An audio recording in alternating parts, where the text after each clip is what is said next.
Good afternoon. I'm Dr. Mark Andrew Holochak. I'm a philosopher, historian, and Thomas Jefferson scholar, author of 21 books on Thomas Jefferson. And today I'd like to talk to you about something that's commonly called the diffusion argument, and the title of the presentation can be taken as the diffusion argument redux. Now, I attended a talk at Poplar Forest in 2019, and a local scholar, local historian, talked about the Missouri Compromise issue, and he talked about Jefferson's letter to Congressman John Holmes in 1820, which discusses the diffusion argument, and he came to the conclusion that Jefferson's thoughts on diffusion as an antidote to a potential antidote to this problem of slavery were just ridiculous, and that he echoed the sentiments of many other historians who, I think, rather flippantly look at the letter and come to the conclusion that Jefferson was just radically confused. I'm always reluctant to assume much greater intelligence than someone like Thomas Jefferson, and when it appears that Jefferson might be confused, to penetrate more deeply into what Jefferson might have been thinking at the time. So the issue in the letter is, late in life, Jefferson is worried about the loss of the United States, of separation between maybe a North and a South in a large war over this Missouri issue, which he calls a fire bell in the night. He acknowledges that slavery, and he always has, is a social abomination, but he thinks that loose construction of the Constitution is a greater abomination. To illustrate his views on the issue and to get to the issue of diffusion, let me read a substantial portion from that letter. Jefferson writes, "I had for a long time ceased to read newspapers or pay any attention to public affairs, confident they were in good hands, and content to be a passenger in our bark to the shore from which I am not distant. But this momentous question, like a fire bell in the night, awakened and filled me with terror. I considered it at once the knell of the Union. It is hushed indeed for the moment, but this is a reprieve only, not a final sentence. A geographical line coinciding with a marked principle, moral and political, once conceived and held up to the angry passions of men, will never be obliterated, and every new irritation will mark it deeper and deeper.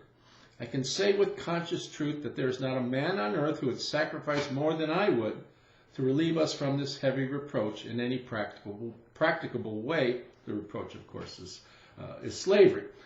"The cession of that kind of property, for it is so misnamed, is a bagatelle which would not cost me a second thought, if in that way a general emancipation and expatriation could be effected.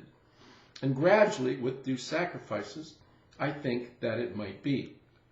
But as it is, in the current situation with Missouri, we have the wolf by the ears, and we can neither hold him nor safely let go. Justice is in the one scale, and self-preservation is in the other." And here's the relevant section that I wish to which I wish you to attend. "Of one thing I am certain, that as the passage of slaves from one state to another would not make a slave of a single human being who would not be so without it, so their diffusion over a greater surface would make them individually happier and proportionately facilitate the accomplishment of their emancipation by dividing the burthen on a great number of coadjutors. An abstinence, too, from this act of power would remove the jealousy excited by the undertaking of Congress to regulate the condition of the different descriptions of men composing a state. This certainly is the exclusive right of every state, which nothing in the Constitution has taken from them and given to the general government. Could Congress, for example, say that the non-free men of Connecticut shall be free men, or that they shall not emigrate to another state?" It goes on to say he regrets that he might die before there's any settlement to this issue, and he worries about the generation that undertook, the generation of 1776, that undertook the great American Revolution. It will come to nothing, right, if this issue is not settled in a rational way. So to summarize the problem that he underscores in this letter. It says, we can disallow slavery in Missouri through loose construction, even though the people of Missouri want slavery. We can, federally mandate it, even though we don't have constitutional warrant for this, that they cannot have slavery. So we can have the federal government impose, without constitutional warrant, certain strictures onto Missouri itself, but then we overstep, it's the constitutional bounds. So he poses a dilemma of sorts. He says, justice dictates that Missouri ought not to be a slave of states. So he says the moral side, and the side of justice says, of course, slavery is an abomination. Missouri ought not to be a slave state. But self-preservation dictates that justice ought to be regarded. By self-preservation, he means the very real possibility of a war between North and South over this issue. Okay, we could easily lose this great experiment. And Jefferson, as I've stated in so many publications, was just adamant that this experiment has to be seen through, right? It's an experiment of government of and by the people, elected officials, of freedom of thought, freedom of expression in newspapers, free presses, and things like that, freedom of religion. And, it needs to be given a full trial. And if you're going to impose, the federal government's going to impose on the states how they're going to go about their business, and this results in a war, the experiment will be over. There will be no United States. Okay, now, this doesn't harken back, because this is a letter that Jefferson in 1810 writes to John Colvin. This is an earlier letter. And Jefferson talks about ignoring, eschewing the law of the land in favor of self-preservation. He says to John Colvin, September 20, 1810, circumstances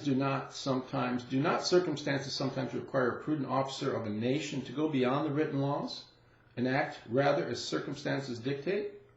And then he says, a strict observance of the written laws is doubtless one of the highest duties of a good citizen, but it's not the highest.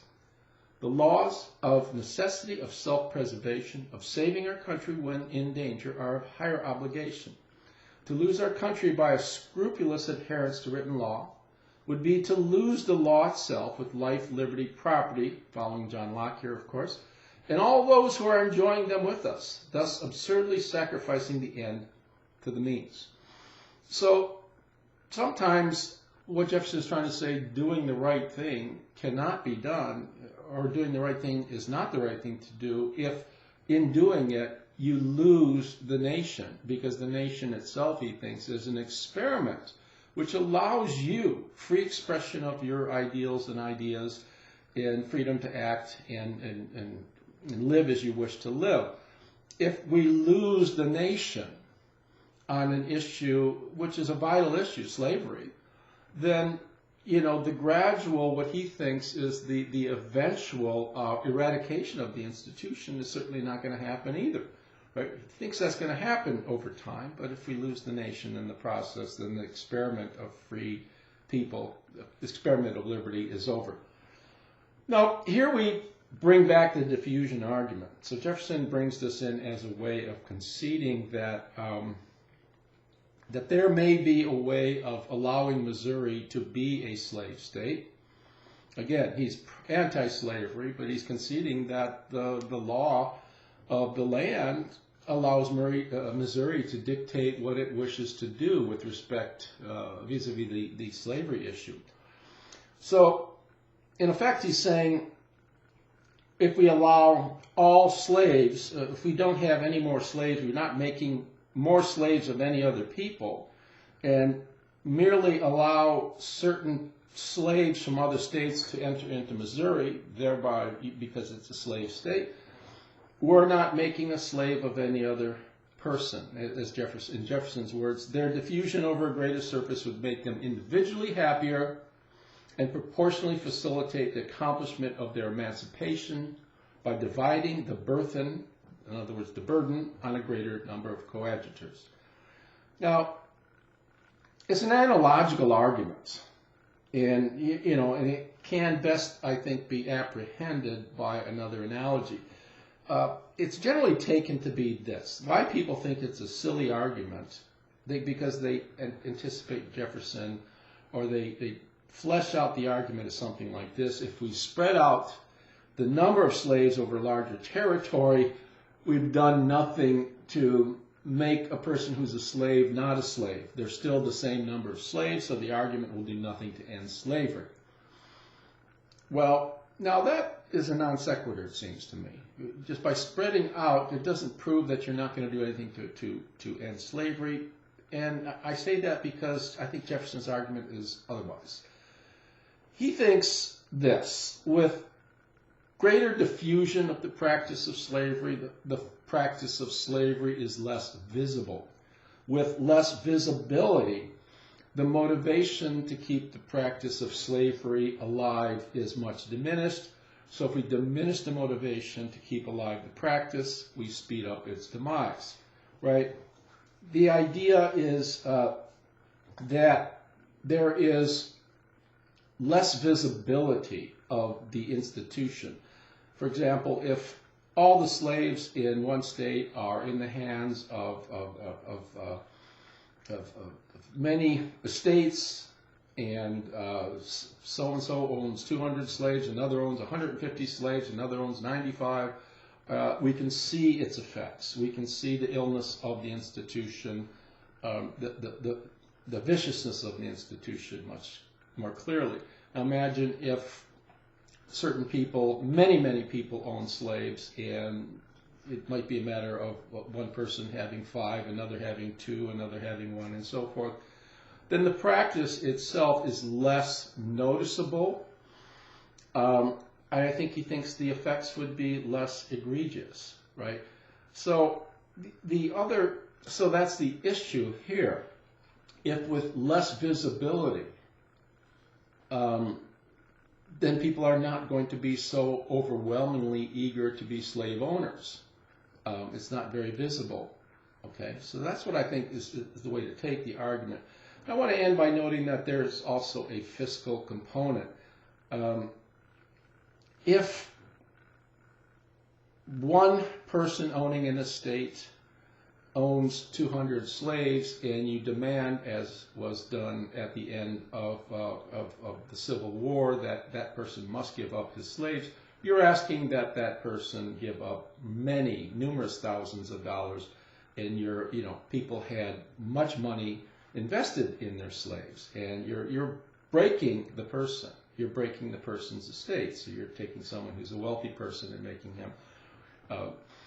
But if you diffuse the issue, and you want to eradicate slavery, if one person owns 2 slaves, for instance, it's much easier for that person to give up, 2 slaves than it is for someone to give up 20 or 200 slaves. It won't break the person, presumably. So I end with thinking, I just find, I'm perplexed that scholars find this notion of the diffusion argument just to be a ridiculous argument.